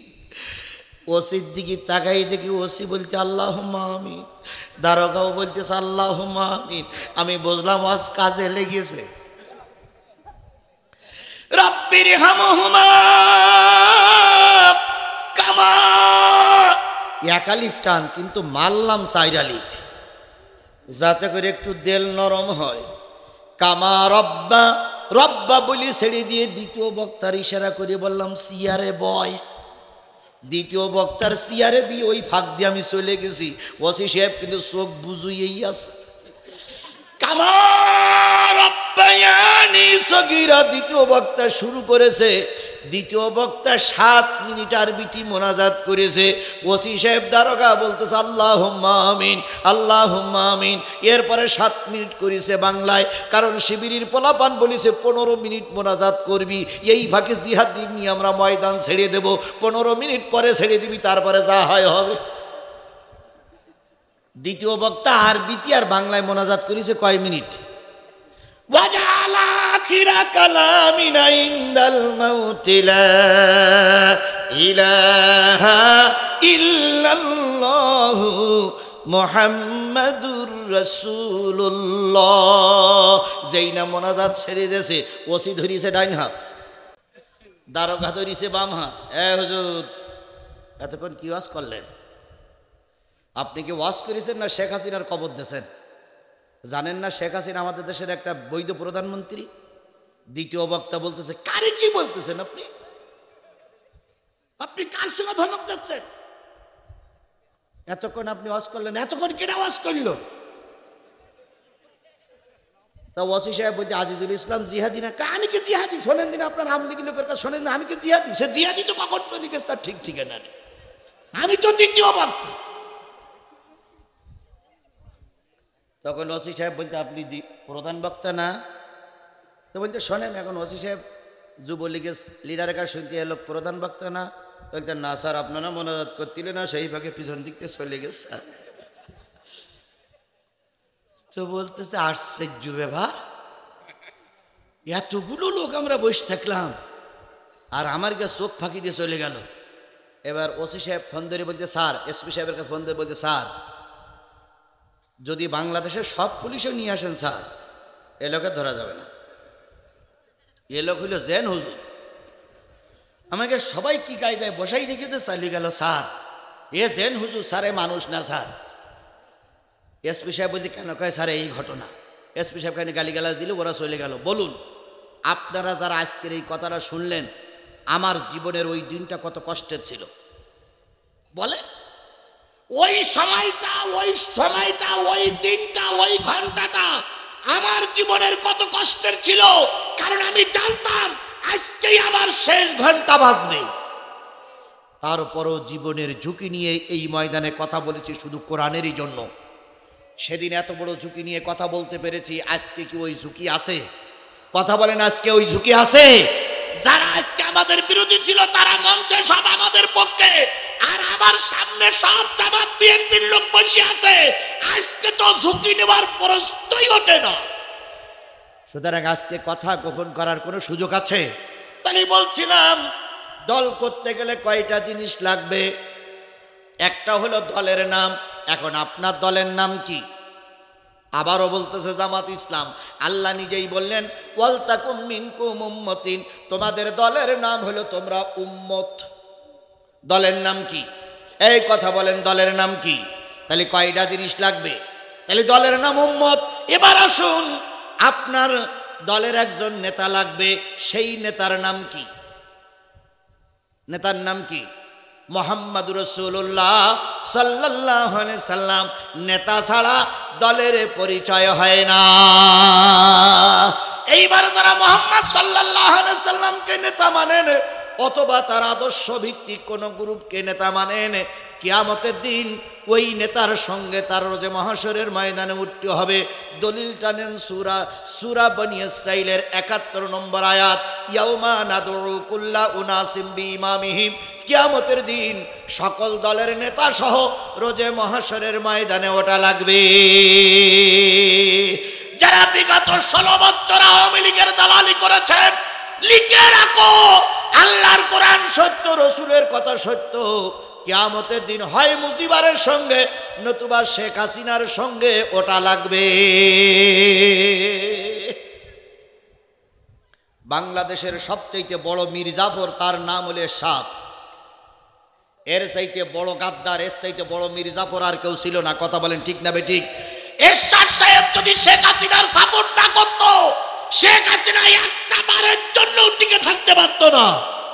এই জন্য শেখ হাসিনাকে টিকাই রেখেছিল এরশাদের মির্জাফর।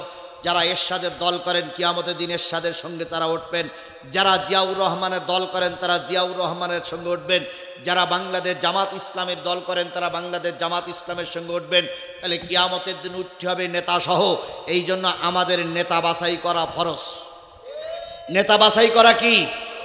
মাইয়াশফাউ শাফাতান হাসানাতান ইয়াকুল লাহু নাসিবুম মিনহা ওয়া মাইয়াশফাউ শাফাতান সাইয়্যাতান ইয়াকুল লাহু কিবলুম মিনহা।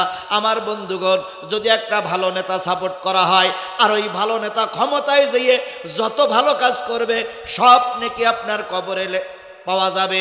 আর যদি নেতা খারাপ হয়, নেতা যদি চোর হয়, নেতা যদি গুন্ডা হয়, নেতা যদি ধর্ষক হয়, নেতা যদি জেনাকারী হয়, ওই নেতা যদি ক্ষমতায় যায়, তাহলে ওই নেতা যত অন্যায় কাজ করবে সব অন্যায় আপনার কবরে যাবে।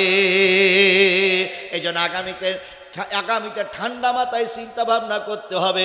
ভালো নেতা নির্বাচন করব, কোনো সুদখোর, মদখোর, গাঁজাখোর নির্বাচন করব। আজহারি একটা ওয়াজ করেছে, সেই কথা শুনে কিছু লোকের গা জ্বলিস। কি বলেছে? এক দল খেয়ে গেছে, আর এক দল খাওয়ার জন্য রেডি।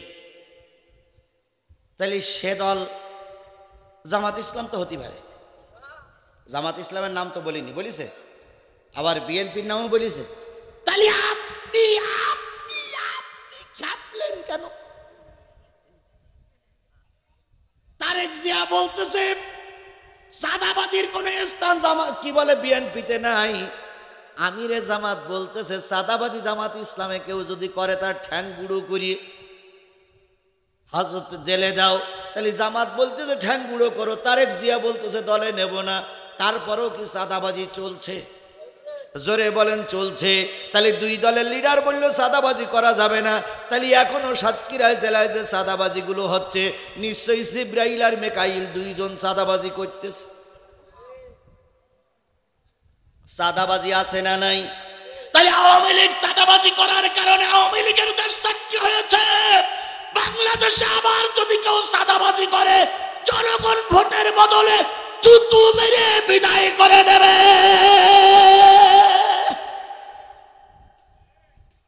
ও ভাই, টাক টাক টাক মাথা দেখেছেন? আচ্ছা, টাকের চুল কি একদিনই যায় না? আজকেরটা, কালকেরটা, পরশু দিনেরটা, তারপর দিনেরটা, তারপর দিনেরটা, এইরকম করতে গিয়ে দেখা যায় যে টাক টাকা ফকফকা হয়ে গেছে। তা আপনারা যে এখান থেকে একজন ওখান থেকে উঠতেছেন, এরকম উঠতে উঠতে তো টাক লেগে যাবে। তাহলে আমি এখন মোনাজাত করে দেবো? ও ভাই আমি জোর করি অশ শোনাবো না, মোনাজাত করে দেবো। তাহলে মোনাজাত যদি না করে দিয়ে যায় তাহলে পাশের থেকে কেউ যেন ওঠে না, যেটা উঠবে ওর জোর করে ধরাই আস্তে করে বসাই রাখবেন। যদি বলে টান টান উঠতেছো না, তখন বলবেন ভাই কালকে তার আর মাহফিল হবে না, আমি এই জায়গা ফাঁক করে দিচ্ছি, ইকেনতে ছেড়িয়ে দে, তবু অন্তত মাহফিলটা চলুক। কথা বলেন ঠিক না বে ঠিক? আমি আপনাদের কাছে সময় নিছি কয়টা পর্যন্ত? 12:30 পর্যন্ত। 12:30 বাজদি, 12:30 বাজদি, আর 15 মিনিট বাকি আছে।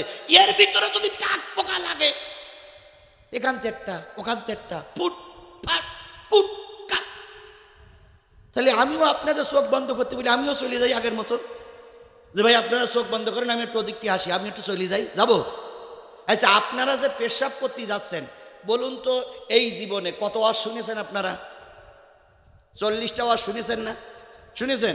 আচ্ছা 40টা ওয়াজে 40 জন বক্তা, প্রধান বক্তা ওয়াজ করেছে না? করিনি। আচ্ছা আপনি একটা সাক্ষী দেন তো যে হুজুর উমুক জায়গার মাহফিলে ওয়াজ চলাকালীন প্রধান বক্তা বলতেছে যে আপনারা একটু বসুন, আমার হিসু এসে গেছে, আমি একটু হিসু করি আসি, এ কথা বলি শ্রোতার বসাই রে কোনো বক্তা হিসু করতে গেছে? আচ্ছা এরকম কোনো প্রমাণ আছে? তাহলে বক্তারে হিসু করা লাগে না, তোমার এত হিসু থাকে কেন তোমার? এই জন্য ভাই আর 15টা মিনিট চলবে, দয়া করে আমাকে ফেলাই রেখে চলে যেন না। কারণ আমি শোনেন, আমি 50,000 লোক নিয়ে ওয়াজ করা লোক, যদি 10-20 জন লোক থাকে তখন আমার আর ওয়াজ আর বাহির হয় না। এই জন্য যে কজন আছেন এ কজনও যদি টুপটাপ টুপটাপ তাহলে হবে। আল্লাহ আমাদের হেফাজত করুক। 15টা মিনিট আল্লাহ আমাদের হেফাজত করুক। তাহলে দল করতে গেলে কয়টা জিনিস? 1 নম্বর দলের নাম কি? উম্মত। নেতার নাম কি? মুহাম্মদ রাসূলুল্লাহ সাল্লাল্লাহু আলাইহি সাল্লাম। দল করতে গেলে একটা প্রতীক চিহ্ন লাগে, প্রতীক চিহ্ন ছাড়া দল করা যায় না। বলুন তো আপনার আমার প্রতীক চিহ্নর নাম কি? আরো জোরে বলেন। জোর হইল না, জোরসে বলেন। তালি বোঝা গেল আপনি ফেল। কেন? দাড়িপাল্লা প্রতীকা জামাতের আছে? আছে? এই জামাত নেতা বলুক, এখনো বলো ফিরে পাইনি। ফিরে পাইছে? ওরে ভাই দেবেনি আর দেবে, দুটো জিনিস এক না। সুতরাং দাড়ি পাল্লা হোক আর যে পাল্লাই হোক, আল্লাহর কসম আগামীতে ইসলাম যেদিকে আমাদের আহ্বান জানাবে আমরা সেই দিকে যাব। আমাদের প্রতীক চিহ্নটা হবে সুন্নাহ। প্রতীক চিহ্ন কি? তাহলে দলের নাম কি? উম্মত। নেতার নাম কি? মুহাম্মদ সাল্লাল্লাহু আলাইহি ওয়াসাল্লাম। এবার আমার প্রতীক চিহ্নর নাম কি? সুন্নাত। এবার বলুন তো দাড়ি রাখা কি? টুপি পরা কি? পাগড়ি পরা কি? এটা যেমনটি সুন্নাত, এর চাইতে বড় সুন্নাত দিন কায়েমের জন্য রক্ত দেওয়া। বলুন তো আল্লাহ রসুল যখন উহুদের ময়দানে গিয়েছিলেন তখন এই টুপি ছিল না লোহার টুপি ছিল? এই কথা বলবেন স্পষ্ট করে, এই টুপি ছিল না লোহার টুপি ছিল? আরো জোরে বলেন কিসের টুপি ছিল? লোহার টুপি ছিল। আল্লাহর নবী এই টুপি খুলে লোহার টুপি বললেন, ও আমার সাতক্ষীরার বালিথার ভিন্নের মুসলমানেরা, যদিও উপরের থেকে ডাক আসে যে কাপড়ের টুপি খুলে লোহার টুপি পরে সাতক্ষীরার ময়দানে নামতে হবে, এই কাপড়ের টুপি খুলে লোহার টুপি পরে ময়দানে নামাটাও সুন্নাত। তাহলে সুন্নত মানে হলো নিয়ম, রসুলের নিয়ম। তাহলে আমার প্রতীক চিহ্নর নাম কি? সুন্নাত। এবার আপনার দল করতে গেলে একটা অফিস লাগবে, সেই অফিসের নাম কি? এই বেটা তুই আন্দাজে বলিস কেন রে বেটা? সেই অফিসটার নাম কি? মসজিদ। সবাই মিলে বলেন সেই অফিসটার নাম কি? তাহলে আপনি মসজিদে গেলেন 5 ওয়াক্ত, আপনার সুন্নত ভিতরে এসে গেল, আপনার নেতা হলো মোহাম্মদ, আপনার দলের নাম উম্মত। আপনি এখন একটা দলের কর্মী হয়ে গেছেন। এখন কর্মী হতে গেলে, যে কোনো দলে ঢুকতে গেলে আপনার একটা মূল মন্ত্র পড়া লাগবে। সেই মূল মন্ত্রটার নাম কি? এই সেই মূল মন্ত্রটার নাম কি? লা ইলাহা ইল্লাল্লাহু মুহাম্মাদুর রাসূলুল্লাহ। লা ইলাহা ইল্লাল্লাহ, জোরে লা ইলাহা ইল্লাল্লাহ, লা ইলাহা ইল্লাল্লাহ মুহাম্মাদুর রাসূলুল্লাহ। তাহলে কয়টা জিনিস নিয়ে দলের কর্মী হলাম? কয়টা জিনিস? চারটা। এই রকম যদি কর্মীদের ভিতরে এই চারটে গুণ থাকে, সে একজন দলের কর্মী হয়ে যায়। আমাদের দেশে এমনও দল আছে অফিস নাই, কি নাই? কর্মী নাই, সভাপতি সেক্রেটারি নাই, দলের কোনো নামগন্ধ নাই। 9 জনে মিছিল করে, বিরাট মিছিল। আর সামনে সাংবাদিকরা কয় কুটকুট পার্টির বিরাট মিছিল। সদস্য সংখ্যা কয়জন? 9 জন। 9 জন সংখ্যা কুটকুট পার্টির মিছিল, সেইটা ফলো করে ছাপায়। আর বাংলাদেশ জামাত ইসলামের যখন 1 লক্ষ মানুষ মিছিলে অংশগ্রহণ করে, তখন এই সাংবাদিকরা কালো চশমা পরে থাকে। ওরা বলে জামাত ইসলামে একটা মিটিং মিছিল করেছে, লোকজন তেমন হয়নি। বলা লোক আছে না নাই? এখানেই আছে। স্কুলে ঢুকেছে ছাত্র, বসে আছে। স্কুলে ঢুকেছে মাস্টার, ঢুকে বলতে হয় ছাত্ররা, জি স্যার। কয় কাঁঠাল আছে টেবিলের পরে 4খানা, সামনে আছে 17টা গ্রাম, প্রত্যেক গ্রামে 1 খান করে কাঁঠাল দিতে হবে। কাঁঠাল কখান? 4 খান। প্রতিটা গ্রামে কয়টা গ্রাম? তো 1 নম্বর ছাত্র বলতে, স্যার বাড়িতে ক্যাসাল করে আসেননি তো? তো স্যার বলতেস কেন? কয় কাঁঠাল হইল 4 খান, গ্রাম হইল 17টা, আবার প্রত্যেক গ্রামে 1 খান করে দিকে। পাগল পাইছেন না? তো হাই ভাই বলছে তুই পারিস না, বলে চুপ করে থাক। এই দ্বিতীয় ছাত্র পারবি? ওই 1 নম্বর তাই পারল না, আর আমি 2 নম্বর। এইভাবে করতে করতে 29 জনের শেষ। পিছনে একজন ছিল লেখাপড়ায় তেমন পারে না, কিন্তু ফটকা। সে বলতে, স্যার কি বললেন প্রশ্নটা? কয় কাঁঠাল হইল 4 খান, গ্রাম কয়টা? প্রত্যেক গ্রাম 1 খান করে দিতে হবে, দিতে পারবি? কয় স্যার চেষ্টা করে দেখি। দেবো স্যার? কয় দাও। কয় স্যার বালিথায় 1 খান দেন, ভিংড়ে ইউনিয়ন পরিষদ 1 খান দেন, আর ব্যাংদায় 1 খান দেন। তাহলে কখান দেওয়া হইল? গ্রাম কয়টায় দেওয়া হইলো? 3 গ্রাম। তাহলে দিতে হবে না 4 খান কাঁঠাল? কয় গ্রামে? 17 গ্রামে। স্যার কাঁঠাল বাকি আছে কয়েকটা? 1টা। স্যার গ্রাম বাকি আছে কয়টা? এবার বলেন তো গ্রাম বাকি আছে কয়টা? 14 গ্রাম। স্যার কুমিল্লায় 14 গ্রাম একটা থানা আছে স্যার, ওর নাম হইল 14 গ্রাম। স্যার ওই 14 গ্রামে 1 খান দেন। তাহলে 17 গ্রাম হয়ে গেল, কাঁঠালও সব গ্রামে 1 খান পেয়ে গেল। হাবিব ভাই তখন ছাত্রের বলতেছে, এই ছাত্রের ভিতর তুই সবচেয়ে বুদ্ধিমান, তুই আয় আমার পাশে আয়। আজকে আমাদের অবস্থা উদাহরণটা এই দিলাম যে গোটা বাংলাদেশের 14 দল কুড়িয়ে একটা আসন পায় না, অথচ ওরা যা বলে তাই শোনে। আর বাংলাদেশ জামাত ইসলামী, বিএনপি তথা বড় বড় দলগুলোর কথা আমাদের সমাজে প্রচালিত হয় না। আল্লাহর কসম, এখান থেকে 15 বছরের আগে ইসলামী দল আর 15 বছরের পরের ইসলামী দল এক নয়। আমি যতটুকু জেনেছি, যতটুকু বুঝেছি, গোটা বাংলাদেশে এখন সকলের মুখে মুখে একটাই কথা, আগামীর দেশ জামাত ইসলামীর দেশ। আগামীর দেশ কোরআনওয়ালাদের দেশ। আগামীর দেশ হবে কোরআনওয়ালাদের দেশ। এই কোরআনওয়ালাদের দেশ গঠন করতে গেলে 151টা আসনের দরকার। আমাদের সাতক্ষীরার এটা কয় নম্বর আসন?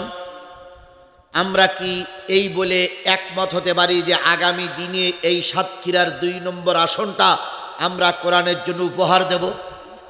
কারা কারা রাজি আছেন একটু হাত তুলে দেখান তো, যে আগামী দিনে এই সাতক্ষীরার 2 আসনটা আমরা কিসের জন্য উপহার দেব? এই কথা বলেন, কিসের জন্য উপহার দেব? এবার হাত নামান। কিছু লোক আপনাকে বলবে, কিছু লোক আপনারে বলবে, ভাই জামাত ভোট পাবে ঠিকই, কিন্তু সরকার গঠন করতে পারবে না। এরকম ইতিমধ্যে বলা হয়, শুরু হয়েছে না হয়নি? উনি কিন্তু থাকে শুধু সাতক্ষীরায়, আর আমি কিন্তু গোটা বাংলাদেশে থাকি। গোটা বাংলাদেশে আমার ধারণা আপনি শুধু সাতক্ষীরার আসনটা উপহার দেবেন, কলরুয়ার আসন নিয়ে আপনার চিন্তা করা লাগবে না, মনিরামপুর জিকরগাছার আসন নিয়ে আপনার চিন্তা করা লাগবে না। আপনি শুধু সাতক্ষীরার আসনটা উপহার দেবেন। আমার সাতক্ষীরার 4টা আসন আমরা ইসলামের জন্য উপহার দেব। বাকি জায়গা থেকে ইসলামের লোক প্রতিষ্ঠিত হয়ে আগামী সংসদ হবে কোরআনের সংসদ ইনশাআল্লাহ। এই জন্য আমি সব জায়গায় সফর করি। আমার আপনি পারবেন? আপনি আমি গতকালকের আগের দিন আমি মান্দায় ওখানকার প্রতিনিধি ছিলেন, তার সঙ্গে কথা হলো। আমি বললাম আমার সাতক্ষীরার 4টি আসন ইনশাআল্লাহ আমরা জামা টুপিওয়ালাদের জন্য উপহার দেব। উনি বললেন হুজুর আপনাদের সাতক্ষীরা আসন দেবেন এটা ঠিকই, আমার আসনের জন্য বলে দিয়েন। আমি 20-30 হাজার লোক ছিল, 30 হাজার লোকের সামনে বললাম যে আমার সাতক্ষীরার 4টা আসন যদি আমি কি বলে টুপিওয়ালাদের দেই, আপনারা কি একটা আসন টুপিওয়ালাদের দিতে পারবেন? ওখানে 30 হাজার লোক বায়াত গ্রহণ করলেন, আমরা টুপিওয়ালার পক্ষে থাকবো। শেষ পর্যন্ত ওয়াজের পরে এমপি প্রার্থী বলতেছে হুজুর যে ওয়াজ করে গেলেন আমার আর ভোট চাওয়া লাগবে না, আমি ওদিকে যাব না। আমি শুধু এতটুকু বলি, আগামীতে আমরা কোরআনের দেশ দেখতে চাই, আগামীতে আমরা কোরআনের রাষ্ট্র দেখতে চাই। কথা বলেন ঠিক না বে ঠিক? তাহলে দল করতে গেলে কয়টা জিনিস লাগলাম? এবার একটা মূল মন্ত্র পড়ে দলের ভিতরে ঢুকলাম। সেই মূল মন্ত্রটার নাম কি? লা ইলাহা ইল্লাল্লাহু মুহাম্মাদুর রাসূলুল্লাহ। এইটারে বলে ম্যানিফেস্ট। এইটারে বলে কি? ম্যানিফেস্ট। আপনি একটা দলের ভিতরে ঢুকলেন, মূল মন্ত্র পড়লেন। এই মূল মন্ত্রটার অর্থ কি? লা ইলাহা ইল্লাল্লাহ মানে কোনো মাবুদ নেই কে ছাড়া? আল্লাহ ছাড়া কোনো মাবুদ নেই। মুহাম্মদ সাল্লাল্লাহু আলাইহি সাল্লাম আল্লাহর রাসূল।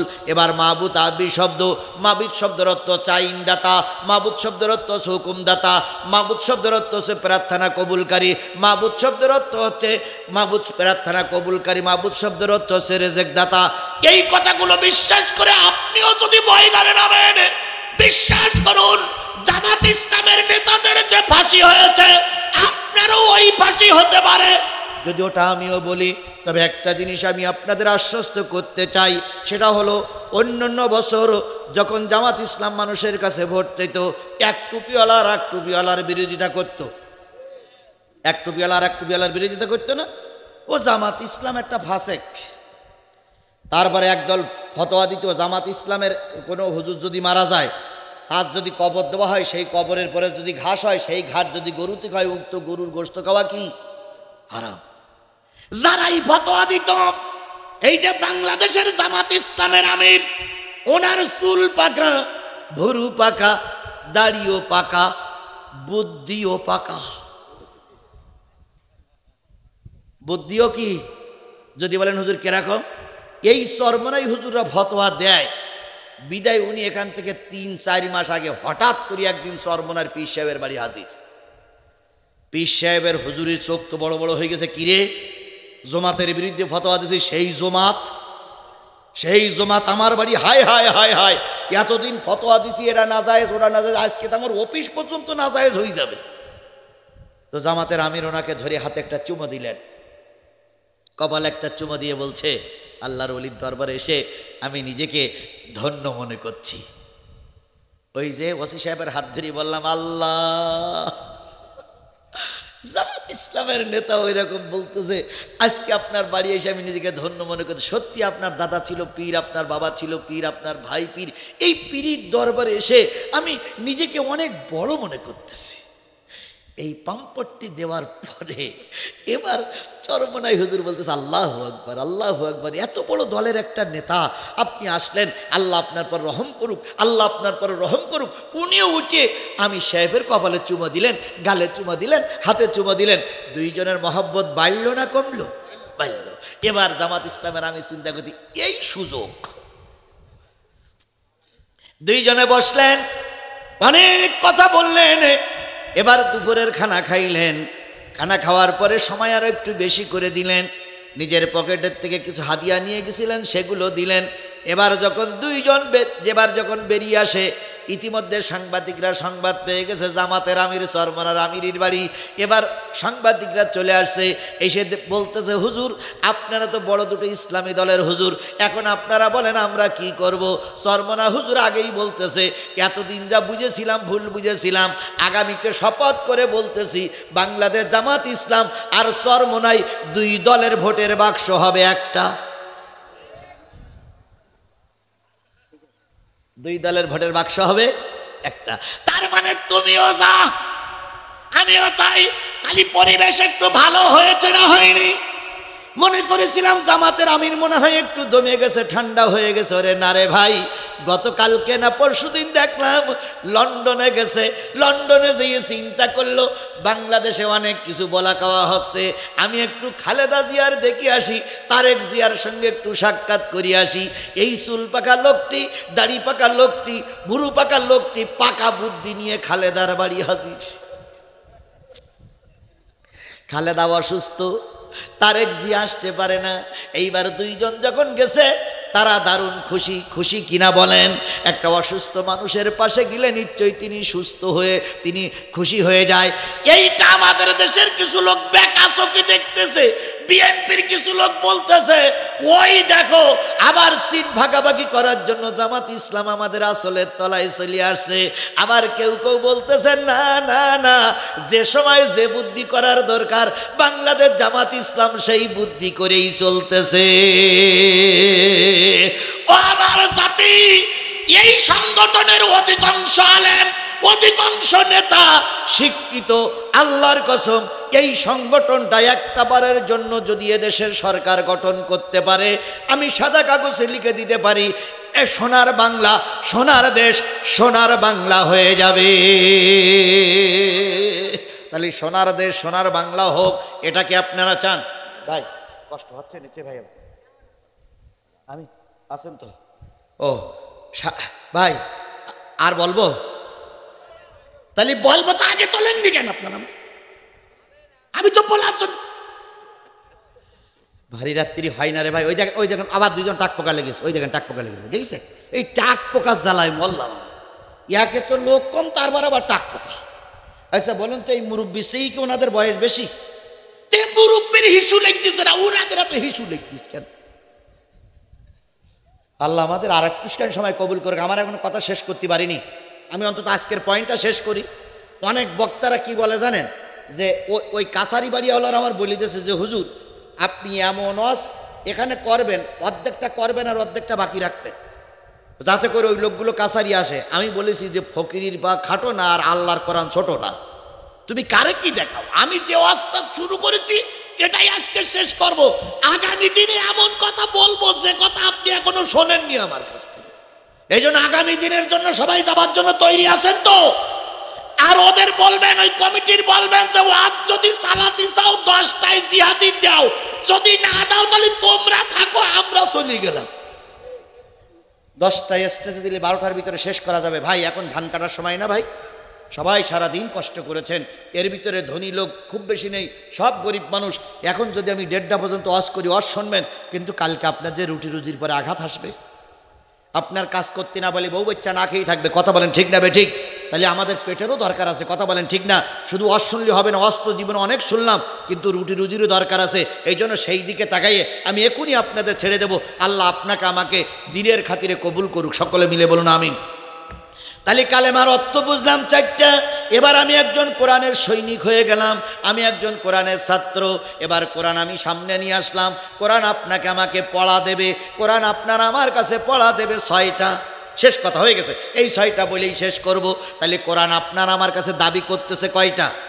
আরও জোরে বলেন কয়টা? আর একটু জোরে বলেন কয়টা? হয়ে গেছে, খুব বেশি হলে 5 মিনিট 6 মিনিট, 6টা 6 মিনিট আমি ব্যাখ্যা করব না। তার ভিতরে 1 নম্বর হলো কোরআন দাবি করতেছে আমাকে আল্লাহ তোমাদের কাছে পাঠিয়েছে, তোমরা আমাকে বেশি বেশি করে পড়ো। তাহলে কোরআনের 1 নম্বর দাবি কি? পড়ো। কোরআনের 1 নম্বর দাবি কি?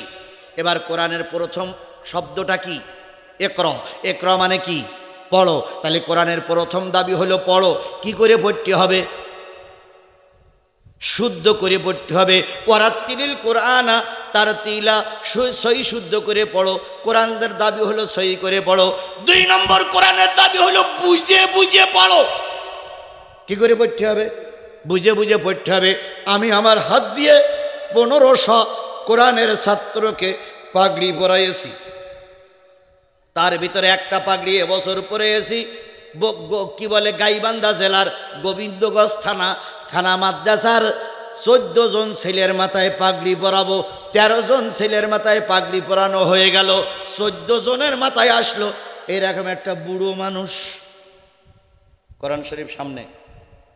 তো উনি এসে যখন বলতে হুজুর দেন, আমি বললাম মুরব্বী সরেন, 14 নম্বরের রাষ্ট্রে দেন। মুরব্বী বলতে হুজুর আমি 14। আপনি 14 মানে? কয় হুজুর আমি 14 নম্বর হাফেজ। আরে সরেন, আচ্ছা হুজুর ধমক দেবেন না, আমি 14। সভাপতির বললাম ঘটনা কি? কয় হুজুর আমাকে 14 নম্বর হাফেজ হই। আশ্চর্য ব্যাপার, এই বুড়ো 14 নম্বরের হাফেজ। আমি বললাম কি করে হলো? বুড়ো তখন বলতেছে হুজুর ভুল বুঝেন না, আমি হলে এই মসজিদের মুয়াজ্জিন। মসজিদে যখন আজান হয় আমি আজান দেই, ইমাম সাহেব নামাজ পড়ায়, কিন্তু ইমাম সাহেব মাঝে মাঝে ছুটি নিলি মুসল্লিরা কয় মুয়াজ্জিন নামাজ পড়াক। আমি তা সূরা কেরাত ভালো পড়তে পারি না, তাই ইমাম সাহেবের বলছিলাম ইমাম সাহেব জোহরে আর আসরে ছুটি নেবেন, মাগরিবে আর এশায় যেন আপনি ছুটি নেবেন না, কারণ ওই মাগরিব আর এশা আমার দ্বারা হয়। কিন্তু ইমাম সাহেব ছুটি নেবে না নেবে সেই মাগরিবে আর এশায় নেয়। 2-4 দিন নামাজ পড়ার পরে মুসল্লিরা কয় ভুল ভুল ভুল, কি করব? বাধ্য হয়ে হেফজখানায় দিয়ে বললাম হাফেজ সাহেব আমার একটু সই করে কোরআন পড়াই দেন। হাফেজ সাহেব 2 বছর ধরে সই করে কোরআন পড়ালেন।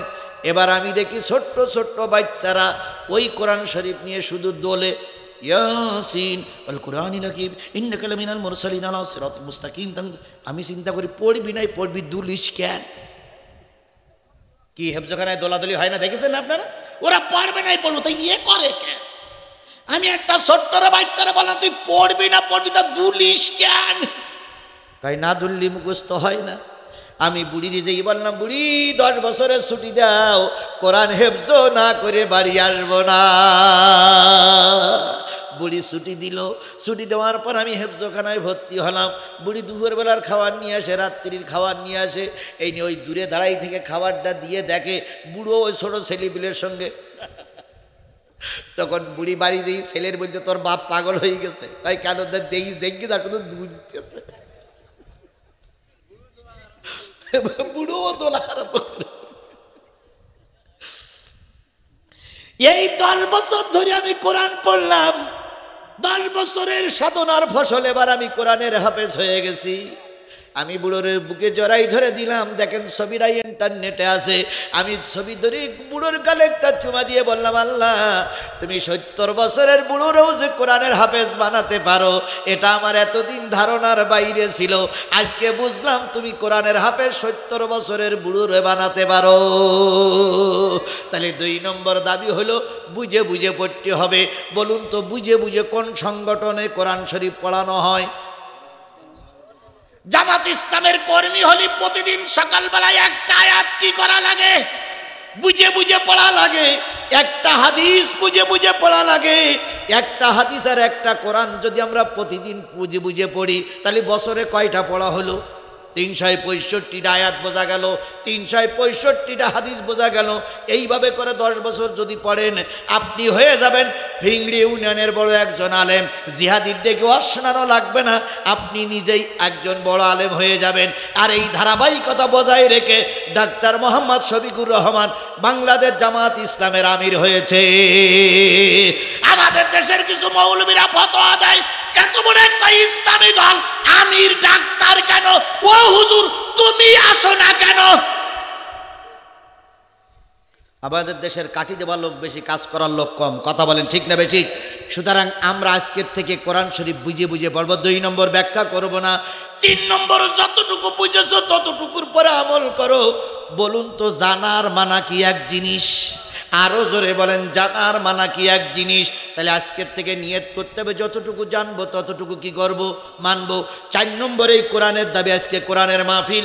4 নম্বর কোরআনের দাবি হলো তুমি শুধু মানলেই হবে না, তোমার এই দলের ভিতরে লোকদেরকে ডাকো, তোমার এই দলের ভিতরে লোকদেরকে আহ্বান করো, আহ্বান করো তোমার দলের ভিতরে তুমি একা থাকলে চলবে না।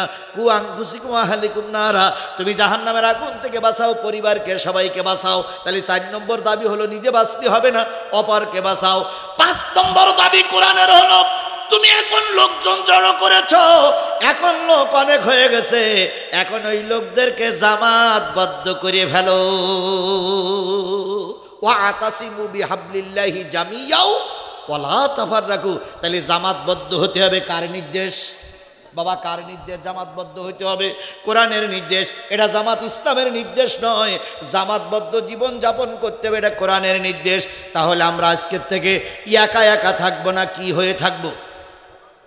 জামাতবদ্ধ হয়ে থাকবো। এবার জামাতবদ্ধ হয়ে গেছেন, তাহলে কয়টা সত্য মানা হলো? 5টা। 1 নম্বর পড়ো, 2 নম্বর বুঝে বুঝে পড়ো, 3 নম্বর আমল করো, 4 নম্বর ডাকো, 5 নম্বর কি হয়ে যাও? জামাতবদ্ধ হয়ে যাও। এবার জামাতবদ্ধ হয়ে গেছো, তোমার দলে বহুত লোক এসে গেছে, এই লোকগুলো দিয়ে কোরআনের আইন সমাজে প্রতিষ্ঠা করে ফেলো।